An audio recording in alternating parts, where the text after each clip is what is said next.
principal les pido disculpas por mi voz. Eso pasa cuando hablamos demasiado, los docentes. Pasa esto. Y para cómo vengo de La Quinchao, una de las ciudades más frías de la República Argentina, y ahora estamos acá con esta temperatura, así que imagínense que la garganta está así. Yo no voy a disertar sentado ni hablar sentado, porque como buen docente no puedo estar sentado, tengo que estar parado. Es una pena, así que parado va a ser. El Bravo 25, el libro ya está llegando. ¿Cuánto tiempo está? 10 minutos. 10 minutos ya está llegando, así que ya lo van a ver en persona. Y más en un ambiente de pupitres, y durante 12 años fui profesor del Carlos Pellegrini, y como decía una tía abuela mía, docente un día, docente para siempre, ¿no? Así que la sensación es hermosa. Y lo más interesante de esto es algo que a mí me conmueve mucho, que es el tema Malvinas, ¿no?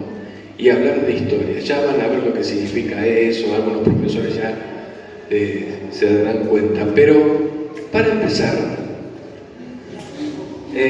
voy a hacer un par de preguntas difíciles. Si no las saben contestar, no importa, porque les estoy diciendo que son difíciles. Es así.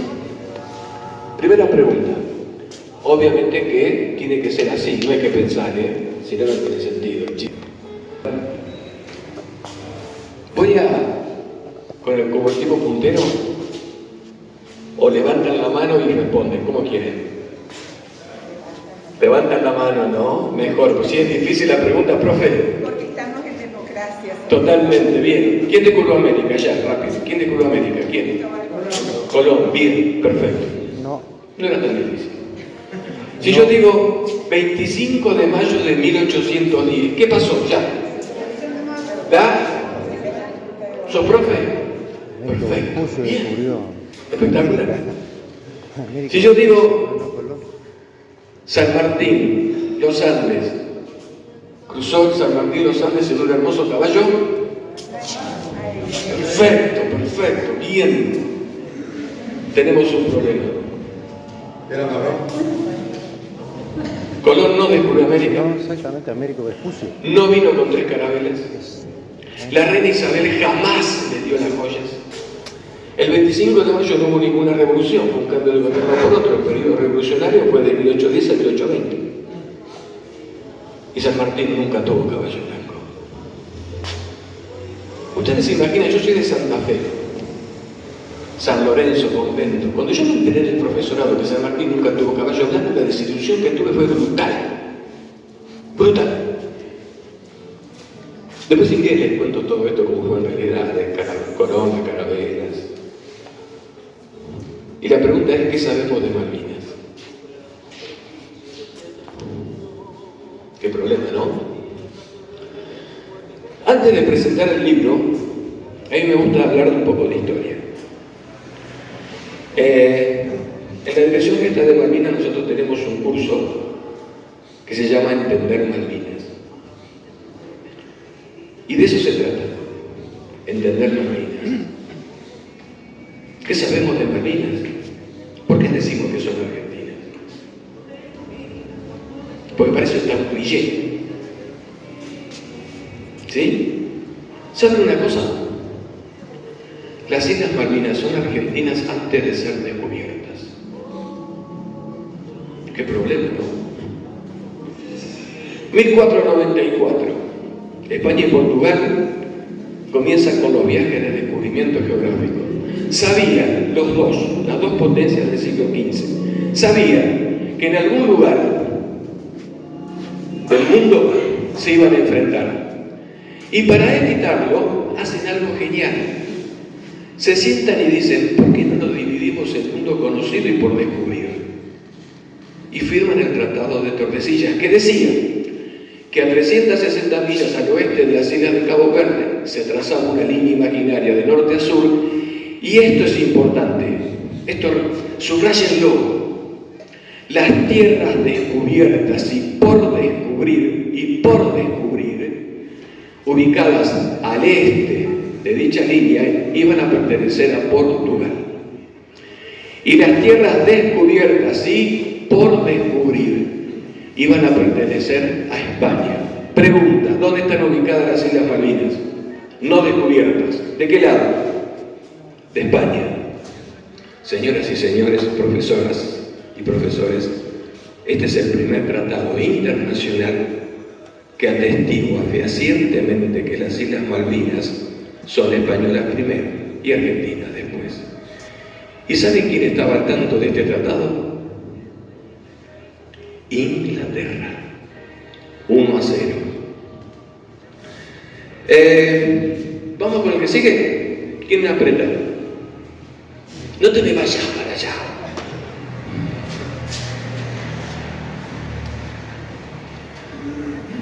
Vamos con el anterior.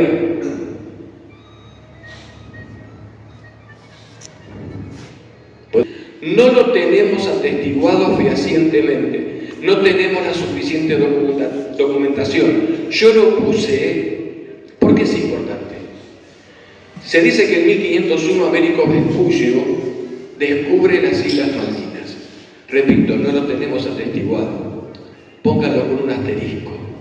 Lo que sí sabemos es que en 1520 una nave de la expedición de Hernando de Magallanes, que estaba buscando el paso interoceánico, que lo va a descubrir, se va a llamar Estrecho de Todos los Santos, deserta y se choca literalmente con las Islas Malvinas.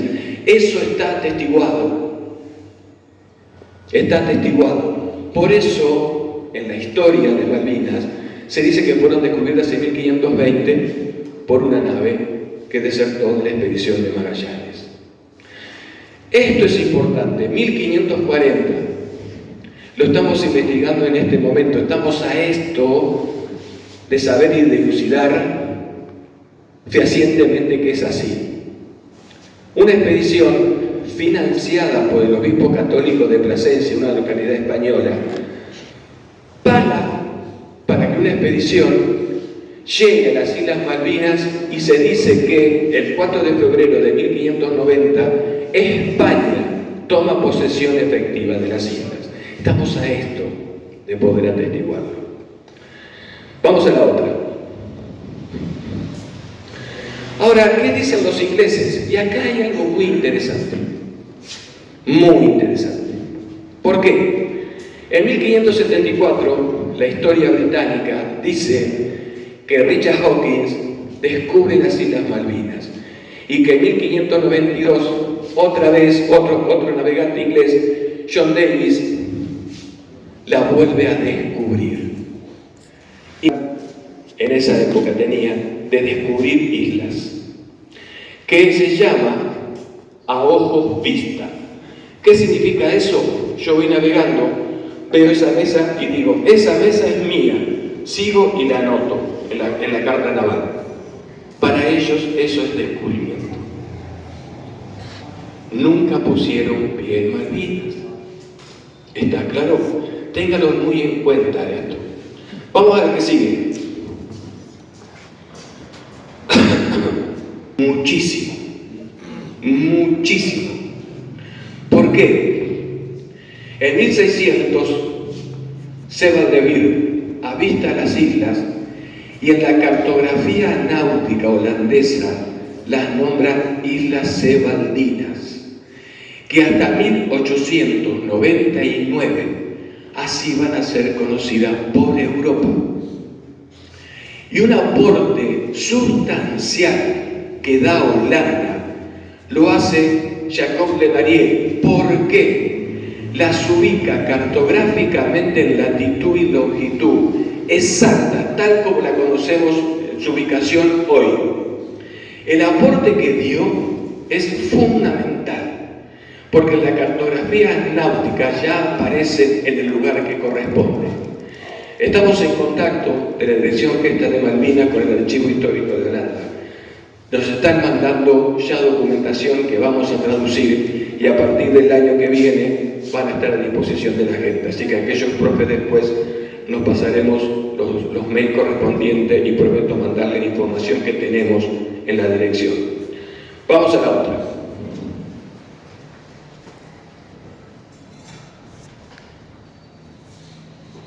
Y ya comienza la historia que a mí me gusta contar. ¿Por qué?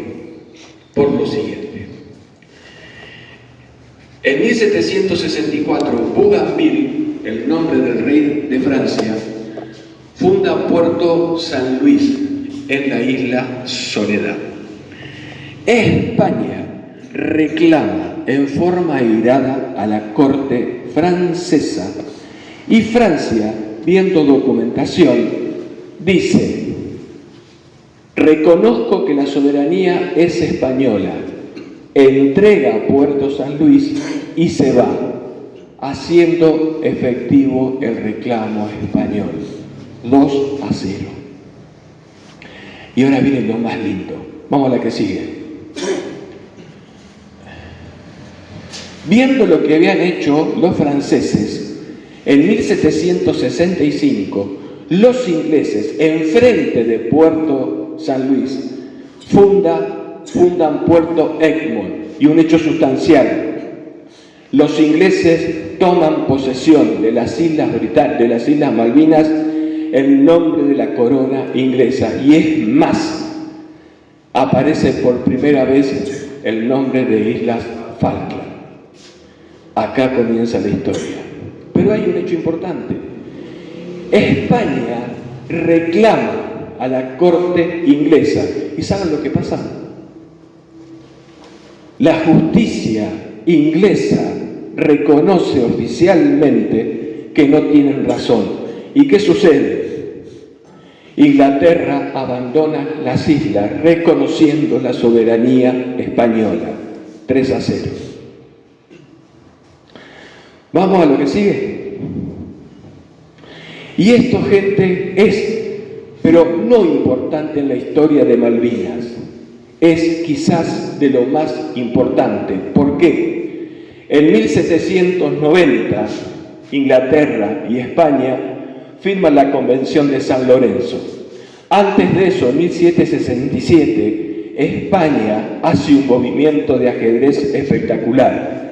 Nombra a Felipe Ruiz Puente como primer gobernador de las Islas Malvinas. Se sienta jurisprudencia, se sientan las leyes, se iza la bandera española y se toma soberanía. Espectacular.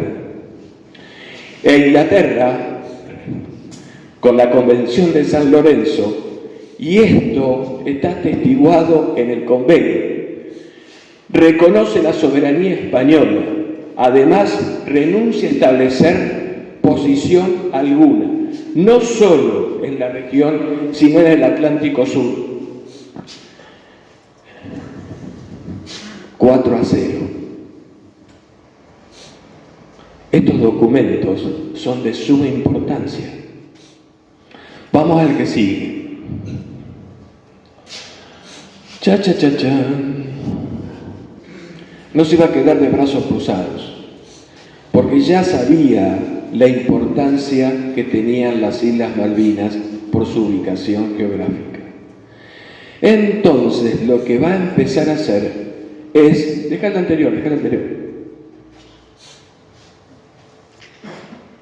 Quedar de brazos cruzados. Por tanto, a partir del año 1600, lo que va a hacer es algo muy interesante, que es atacar a España en su aspecto económico.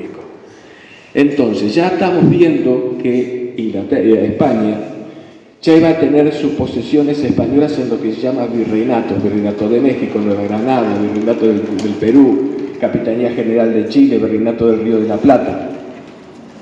Inglaterra lo que va a hacer es atacar las líneas de comunicación y de comercio. Estaba Cuba también en poder de los españoles, y ahí se iniciaba desde Cartagena, Portobelo, Cuba, México, la línea de comunicación con los barcos mercantes a la metrópoli, es decir, a España. Inglaterra, ¿qué fue lo que hizo? Atacar esas líneas de comunicación de los buques mercantes para hacerles sentir en su economía el desgaste para poder ir aminalando todo su recorrido. En uno de esos ataques, los corsarios británicos, ingleses, capturan a 39 barcos españoles, con tanta suerte que esos 39 barcos españoles llevaba lo que se conoce como el oro de Montezuma. El oro de Montezuma era tanta cantidad de plata que cuando llega a Londres es paseado triunfalmente por toda la ciudad. Y el oro de Montezuma va a ser la base de la fundación del Banco Inglés.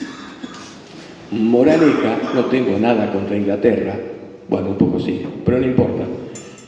El oro va a representar que el Banco Inglés sea fuerte. Es de locos. Es historia, no tengo nada, pero es así. ¿Qué le vamos a hacer? ¿Lo relaté? La primera. Piratas. ¿Quiénes eran los piratas? Aquellos que robaban para sí y su tripulación. ¿Sí? Los corsarios eran los que firmaban una patente de corso, iban al 50% con el Estado correspondiente, en este caso con Inglaterra. Y los filibusteros, que eran un grupo de piratas que se juntaban, robaban y se repartían todas las ganancias. El principal núcleo de los filibusteros era la que ustedes conocen seguramente por las películas de Hollywood, la Isla de Tortuga. ¿Está? Pero no solamente esto fue importante. ¿Por qué? El hecho de atacar a España en sus puntos neurálgicos comerciales, los ingleses querían desestabilizarlos política y económicamente. Inglaterra, a todo esto, va a comenzar lo que se conoce, y el que son militares seguramente saben, la aproximación indirecta. ¿Qué significa eso? Ellos no podían ya, por los tratados internacionales que habían firmado, ya les voy a explicar algunos más cuando lo podamos ver, querían las Islas Malvinas de alguna manera porque les iba a servir en el futuro. Los ingleses ya en esa época, desde 1580 con la reina Isabel I y su primer ministro Sir Francis Walsingham, que creó la política internacional británica, comenzaron a pensar a 50 años adelante. Entonces idean lo que se llama aproximación indirecta, que les decía, que es, me echaron de ese lugar, entonces yo lo que voy a empezar es tomar ese lugar, tomar ese lugar, tomar ese lugar, para estrangular a lo que yo quiero llegar y después sí apoderarme del lugar que yo quiero, en este caso las Islas Malvinas. Y así comenzaron. Lo que sucede es que Inglaterra también hace un pase mágico excelente, que es, comienza a acercarse por el norte, entonces funda en la costa atlántica de América del Norte las famosas 13 colonias, de norte a sur. Y después, con los Estados Unidos independientes, se va a extender hacia el oeste, lo que nosotros conocemos, la conquista del oeste, y así van a nacer los Estados Unidos de Norteamérica tal como lo conocemos nosotros. Cuando llegan a América del Norte, Inglaterra dice, hay dos Américas, una cristiana y católica, cristiana e hispánica, que se queden los españoles con América del Sur. Va a haber una segunda América, anglicana y protestante. Esa va a ser nuestra. Y lo lograron. ¿Por qué? Comienzan entonces, seguí, uno más. Muy significativo. ¿Cuáles son? Las guerras europeas, como la guerra de sucesión española, la guerra de los 7 años, la guerra de sucesión de Austria. Y en los sendos tratados internacionales que ponen fin a la guerra, América es el botín más preciado. Por eso, después de esas guerras, Inglaterra se apodera del Canadá, se apodera de las islas del Mar Caribe. Y además de todo eso, en su derrotero, consiguen apoderarse de la isla Tristán da Cunha, de la isla Ascensión, de la isla de Santa Elena. ¿Se dan cuenta las islas donde están, no? En el medio del Atlántico. Era el caminito que iban a recorrer. Muy inteligente. En el siglo XVIII le hicieron a eso. Pero a su vez, esos sendos tratados internacionales, que los más importantes son estos. Y esto, presten mucha atención, por favor. La Paz de Utrecht, de 1712. Tratado de Sevilla, de 1729. La Paz de Aquisgrán, de 1748, la Declaración de Macerano de 1771, Tratado de San Lorenzo de 1790 del que ya hablamos. En todos estos tratados, por más que Inglaterra haya ganado la guerra y haya conquistado una porción de América, reconocía la soberanía española de las Islas Malvinas. Esto está firmado 5-0. Con esto queda muy claro que el único derecho que tiene Gran Bretaña sobre las Islas Malvinas es la fuerza. Y es por esto y por algo más que ya vamos a ver que Inglaterra no se sienta a negociar con Argentina. No tiene argumentos. No tiene argumentos. Vamos con el que sigue. ¿Se va entendiendo hasta acá, no? ¿Sí? Espectacular. Esto es importante. En 1805, Inglaterra levanta la tercera coalición contra Napoleón Bonaparte, coalición igual alianza. Inglaterra, Austria y Prusia contra Napoleón. ¿Napoleón qué hace? Se alía con España. Dos batallas importantes. Trafalgar, batalla naval. Inglaterra aniquila la flota hispano-francesa, se hace dueña de los mares. Situación que va a seguir hasta 1914. En contrapartida, Napoleón le da una soberana paliza a los ejércitos aliados en la batalla terrestre de Austerlitz. Napoleón queda dueño de Europa. Hay un empate táctico brutal. Había que patear el tablero. Napoleón lo patea. ¿Qué hace? Bloqueo continental al comercio inglés. Ningún buque mercante inglés puede comerciar con puerto europeo alguno. El estrangulamiento comercial inglés iba a ser atroz. ¿Qué hace Inglaterra? No puedo atacar a Francia, pero puedo atacar al aliado de mi enemigo. ¿Quién es? España. ¿Dónde? En su flanco económico. ¿En qué lugar? En América. ¿En qué sitio? En sus virreinatos. ¿Cuál es el peor defendido? El del Río de la Plata. ¿Qué tenemos ahí? Las invasiones inglesas. Fui rápido, pero ¿se entendió? Sí. ¿Sí? Bien. Pero son derrotados. En 1806 y en 1807, los ingleses son derrotados. Pregunta, ¿se van de América? ¿Qué piensan ustedes? ¿Se van? No. ¿Quién era enemigo ancestral, a pesar de haber firmado un importante tratado, de España? Portugal. Era aliado de Inglaterra. ¿Dónde estaba una colonia importantísima en América de Portugal? ¿Dónde? El Imperio del Brasil. Perfecto. ¿Qué hacen los ingleses? Convenio.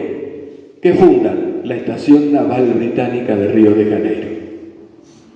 Ya estaban en el Atlántico Sur. Tardaron 300 años, pero llegaron. Debo confesar que es genial. Vamos a la que sigue. ¿Vamos a tomar un poco de agua? Sí, ¿no? De 1810 a 1816 pasan muchas cosas. Primer gobierno patrio y la independencia. Y por un derecho jurídico internacional inglés, el iutis possidetis iuris, que entre paréntesis sería: lo que antes era tuyo, ahora es mío. Nos liberamos de España y todos sus territorios pasan a formar parte del nuevo país que había nacido. Por lo tanto, las Islas Malvinas, ¿qué son ahora? Argentinas. Bien, perfecto. Y en 1820, la República Argentina envía al coronel de Marina de Villerwell, ¿a qué? A tomar posesión efectiva de las Islas Malvinas, jurídicamente, militarmente y económicamente. En 1820, el pabellón argentino flamea en las Islas Malvinas con soberanía. Y además de eso, algo muy importante, con barcos de guerra para custodiar la riqueza ictícola de la depredación de los barcos foqueros y balleneros norteamericanos e ingleses. Ya estamos ahí. Vamos a la que sigue. No te medites. Esto es muy importante. Muy importante. El gobernador militar Martín Rodríguez en 1820 crea la comandancia política y militar de las Islas Malvinas. Luis Bernet es su gobernador. Esto es algo espectacular. ¿Por qué? Puerto San Luis. ¿Se acuerdan Puerto San Luis de dónde era? Francés. Puerto San Luis es la comandancia política. Perfecto. Una cosa importante. El ímpetu que le da Bernet a la economía de las islas es impresionante. En cuanto a ganadería, exportación de cuero, carne salada y pesca, estaba dando mucha plata al gobierno de Buenos Aires. Y miren lo que son las cosas. Pero, siempre hay un pero de historia. Si hay profesores de historia acá, saben lo que digo es verdad. Porque siempre decimos pero, y acá es pero de casualidad, porque fue de casualidad. Llegó un capitán inglés, Fitzroy, a las islas para visitarlas.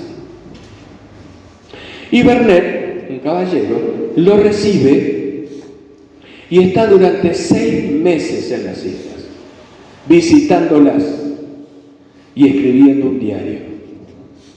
Cuando se va, ese diario lo presenta a la Cámara de Lores. ¿Qué se decidió en ese momento? Vamos a la que sigue. Y esto es muy importante, gente, muy importante. Estamos hablando demasiado de Inglaterra. Pero ¿saben qué? La agresión no vino de Inglaterra. La agresión vino de otro lado. No tengo nada contra Estados Unidos, no. Hablo de historia.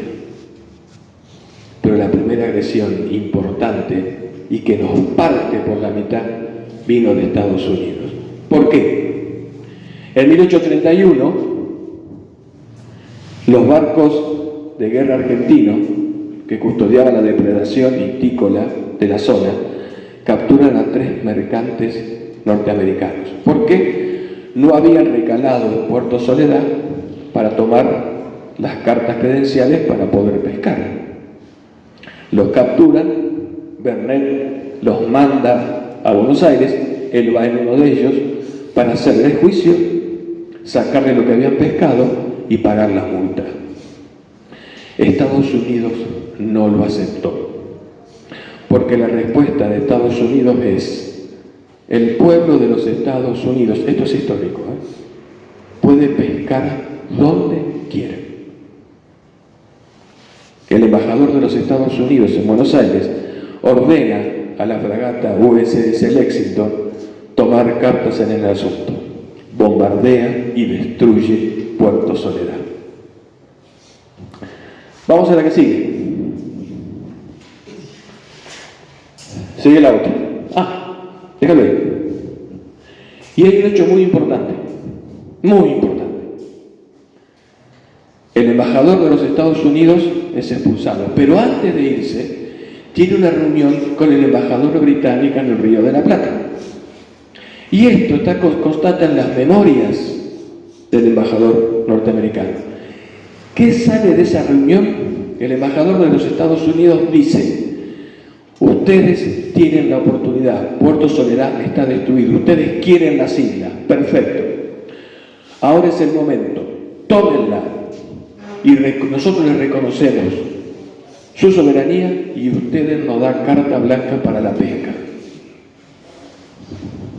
¿Qué sucede? Vamos a la que sigue.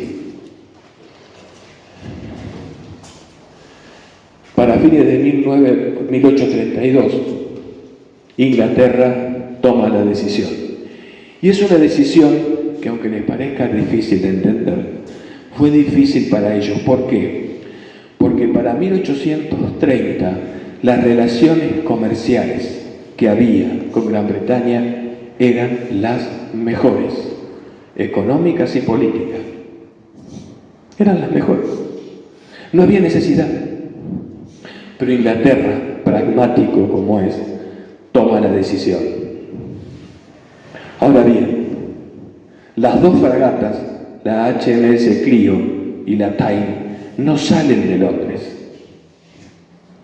Salen de la base naval británica del Río de Janeiro.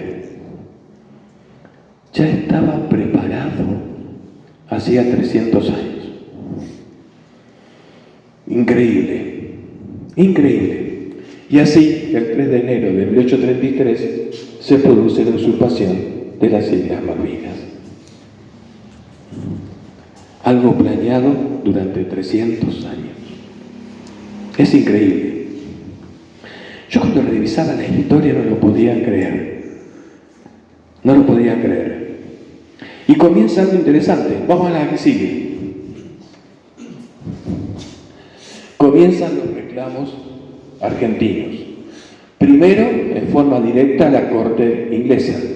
Y en 1946, con la fundación de la ONU, la tercera carpeta en el Departamento de Descolonización es de la Argentina reclamando su soberanía. Vamos a la que sigue. Esto es importante, y ya estamos redondeando para... Esta es la introducción para el libro. En 1945 termina la Segunda Guerra Mundial, y en ese momento Inglaterra, Francia y Holanda, tres de los grandes imperios que había, quedan en desuso. Ya prácticamente no tenían un poder efectivo. Nacen dos nuevas potencias, Estados Unidos y la Unión Soviética. Ideologías totalmente diferentes. Y se crean dos alianzas, la OTAN y el Pacto de Varsovia. La OTAN liderada por ¿quién? Los Estados Unidos. Y el Pacto de Varsovia por la Unión Soviética. Comienza entonces lo que conocemos como Guerra Fría. Las dos alianzas, o Estados Unidos y la Unión Soviética, iban a empezar a enfrentarse en cuanto a guerra se declaraba, en forma indirecta, con asesores, con armamento, con ideología para uno u otro bando. Guerra de Corea, guerra de Indochina, las guerras árabes israelíes, Vietnam, las guerras civiles de África, estuvieron siempre presentes, pero ninguno de los dos se enfrentaba directamente porque ninguno quería apretar el botón. ¿Está? Y sucede algo muy interesante. En 1979, la Unión Soviética invade Afganistán. La Guerra Fría estaba en su máximo esplendor. Ustedes son Inglaterra. ¿Se sentarían conmigo, que soy argentina, a hablar de soberanía sobre las Islas Malvinas? Imposible. Imposible. ¿Por qué? Por el enclave geográfico donde están las islas, que une el Atlántico y el Pacífico. Era un portaaviones para la OTAN. Vamos a la que sigue. Cuando surge las Naciones Unidas, el Departamento de Descolonización comienza a tomar en sus manos todas las colonias que faltaban por darle la soberanía. Argentina comenzó a trabajar. Y en el año 1965 obtenemos la mayor e importante victoria diplomática que la diplomacia argentina obtuvo, que es la resolución 2065. En esa, aprobada por más de 140 países, decía que existía un conflicto a resolver sobre las Islas Malvinas, y dice Islas Malvinas la resolución, entre Gran Bretaña y Argentina, e intimaba a Inglaterra a sentarse a hablar con la República Argentina. ¿Y saben qué? Sobre la base de los intereses de los isleños, dejando de lado sus deseos. Por lo tanto, la base de la discusión de Gran Bretaña, que era sobre la soberanía de los pueblos, de la autodeterminación de los pueblos, quedaba trunca. Una victoria diplomática espectacular. ¿Qué hacen los ingleses en la primera reunión que se sienta con nosotros? ¿Sobre qué base negocian? La autodeterminación de los pueblos, que no es válida. ¿Por qué? Porque la población británica es trasplantada. Cuando los ingleses usurpan las islas, desalojan a la población argentina, en 30 años van trayendo población, y esa población no es autóctona, por lo tanto no está subjugada. Si hubiese sido una población autóctona y subjugada, sí tenía el derecho de elección. Al no ser autóctona, no lo tiene. Inglaterra negocia sobre esa base. Imposible negociar. Imposible. Pero hay algo que es importantísimo, ¿no? Que es lo que a mí me sorprendió muchísimo estudiando historia británica, que cómo manejan los tiempos. ¿Por qué? Porque fueron preparando el camino. En 1976, el Departamento de Descolonización de la ONU intima a Gran Bretaña a negociar la soberanía con las Islas Malvinas, Belice y Hong Kong. Devuelve Hong Kong, le da la soberanía a Belice, le da la soberanía y la inserta en el Commonwealth, en el mundo británico. Y Malvinas la tenían que devolver. No había forma. El canciller Ridley, encargado de los asuntos del Atlántico Sur y por lo tanto encargado del tema Malvinas, dice, tenemos que devolver Malvinas. La Cámara de Lores dice, no, esperá. Porque la Cámara de Lores no podía entender que Argentina quería esas islas por sentimiento, por necesidad, porque estaban cerca y porque nos pertenecían. Los ingleses no entendían eso. Los ingleses decían, tiene que haber algo más para que los argentinos la quieran. Y nace la expedición Shackleton. Shackleton, bisnieto del viejo Shackleton que llegó al Polo Norte, lidera esa expedición, con tanta mala suerte que descubre la cuenca petrolera más importante de reserva de petróleo, el krill, la riqueza histícola y las algas para hacer harina. Los ingleses llevan el informe y en la Cámara de Lores le dice, no le devolvemos nada. ¿Y qué sucede? En 1977, Inglaterra prepara la guerra de Malvinas, porque tenía que hacernos sentir país agresor para quedarse con posesión efectiva. ¿Por qué? Porque sabía en 1977 que no podía sentarse a negociar con Argentina por todo lo que les conté anteriormente. ¿Se va entendiendo? ¿Sí? Perfecto. ¿Pudiste hacer algo? A partir de 1977, en las reuniones que se tenían generalmente en la ONU, la delegación británica se sentaba y lo primero que decía era, negociamos sobre la base de la autodeterminación de los pueblos. No había forma de seguir. No había forma. ¿Qué estaba intentando hacer Inglaterra? Lo que se conoce en geopolítica internacional como que el país con el cual estoy negociando, que lo estoy presionando, dé un paso hacia adelante. Quería que Argentina actúe. Y llega el momento. Llega el momento. Llega el momento. En 1982, Constantino David Lord, empresario chatarrero, logra en Edimburgo, Escocia, la autorización con documentos firmados para desmantelar una planta chatarrera en las Islas Georgias. Georgias, Malvinas y Sandwich del Sur están en litigio.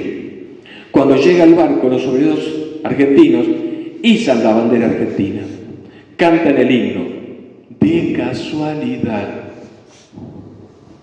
De casualidad, hay dos miembros del Servicio Antártico Británico en la zona. Y de casualidad tenían para filmar y sendas cámaras fotográficas. ¿Qué hicieron? Filmaron y grabaron todo. Todo de casualidad. Todo eso lo mandaron a Puerto Stanley, que todavía no era puerto argentino. Llega a Londres, en el Times de Londres. invasión argentina en las Islas Georgias y en las Islas Malvinas. A través de eso, Inglaterra, a través de su Cancillería, manda a la Cancillería argentina una intimación.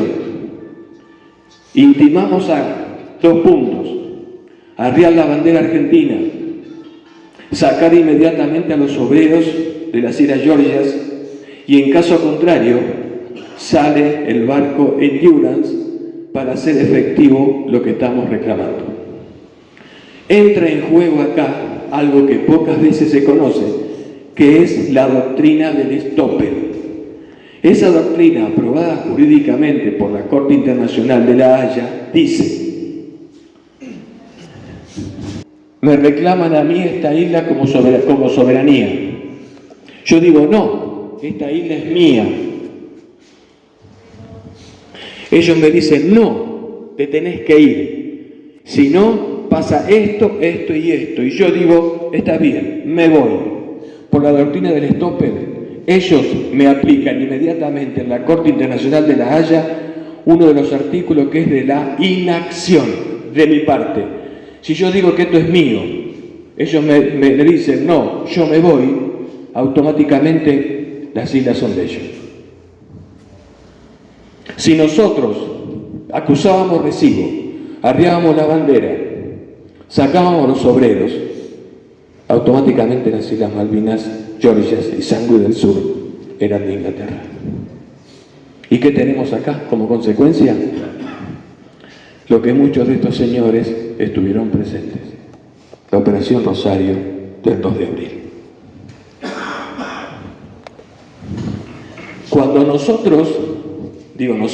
ellos recuperan las islas, se actuó bajo el paraguas de protección de los Estados Unidos, que autorizó a ir, recuperar 3 banderas, volver y negociar. Lo autorizó Ronald Reagan, están las grabaciones, están los documentos. Cuando Argentina realiza la Operación Rosario, el 2 de abril, desde Portsmouth en Inglaterra, el puerto, y de Isla Ascensión, el día 5 de abril, salen 115 de barcos de guerra y mercante con 7.000 hombres a bordo.